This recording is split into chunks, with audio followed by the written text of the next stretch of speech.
पत्रिका में आप सभी दर्शकों का स्वागत है। मैं हूं पुनीत श्रीवास्तव। आज हमारे साथ हैं प्रसिद्ध लोक गायक राकेश श्रीवास्तव जी, और इनके लिए एक और बड़ी उपलब्धि ये है कि 15 जून को पटना में ये लोक गीत प्रस्तुत करेंगे।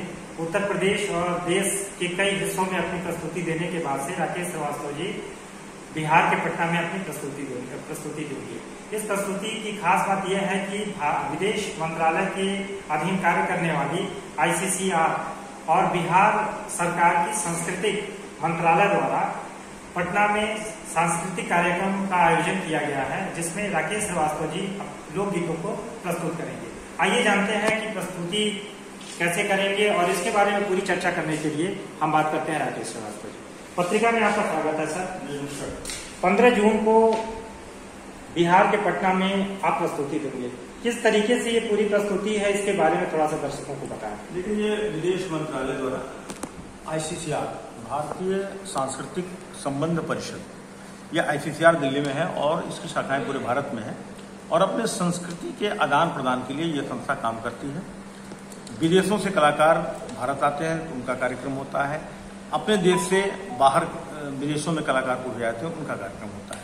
इसी क्रम में युवा कल्याण एवं संस्कृति विभाग बिहार एवं ICCR द्वारा ये 15 जून को सांस्कृतिक संध्या का आयोजन किया गया है, जिसमें मुझे अपने पारंपरिक लोकगीतों की प्रस्तुति हेतु आमंत्रित किया गया है। मेरी कोशिश ये होती है कि जो हमारे परंपरा है, लोक परंपरा है, वो समृद्ध हो, वो संरक्षित हो, नई पीढ़ियों में लोक परंपराओं को स्थानांतरित किया जाए, क्योंकि जो धीरे धीरे लुप्त हो रहे हैं, जो हमारे जो परंपरागत गीत हैं वो लुप्त हो रहे हैं। जी।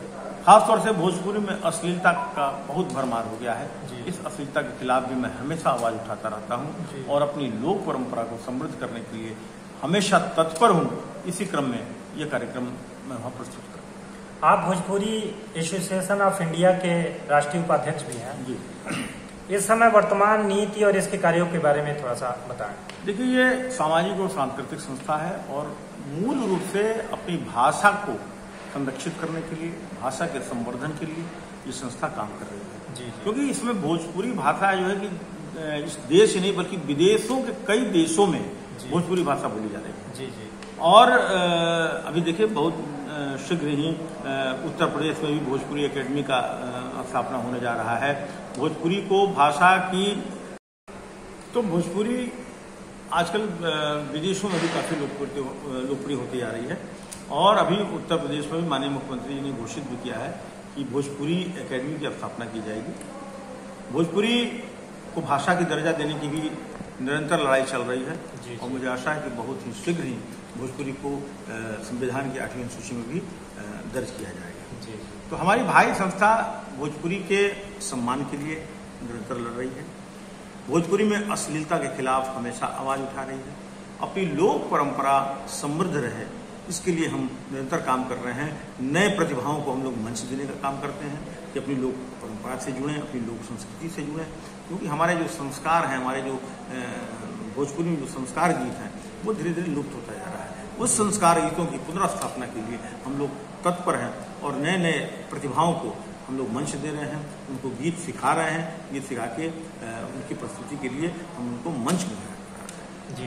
तो भाई का ये हमारा ये उद्देश्य। आप उत्तर प्रदेश संगीत नाट्य अकादमी के सदस्य भी हैं, उसके बारे में और अपनी इसके नाट्य अकादमी के कार्यों के बारे में थोड़ी सी। देखिए, उत्तर प्रदेश संगीत नाटक अकेडमी भी कलाकारों के संवर्धन और उनके विकास के लिए काम करता है। जी।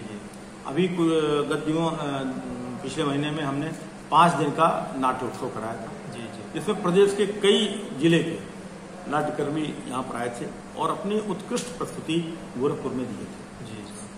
साथ ही हर वर्ष हम लोग संगीत नाटक अकेडमी पुरस्कार भी देते हैं जो उत्कृष्ट कलाकार हैं। गोरखपुर को अभी हम लोगों ने इस विगत वर्षों में 4-5 पुरस्कार गोरखपुर को भी हम लोगों ने दिलाया है। जी। हर साल 11 पुरस्कार हम लोग संगीत नाटक अकेडमी से उन उत्कृष्ट कलाकारों को हम लोग देते हैं, जो पुरस्कार राज्यपाल के हाथों उनको दिया जाता है। जी।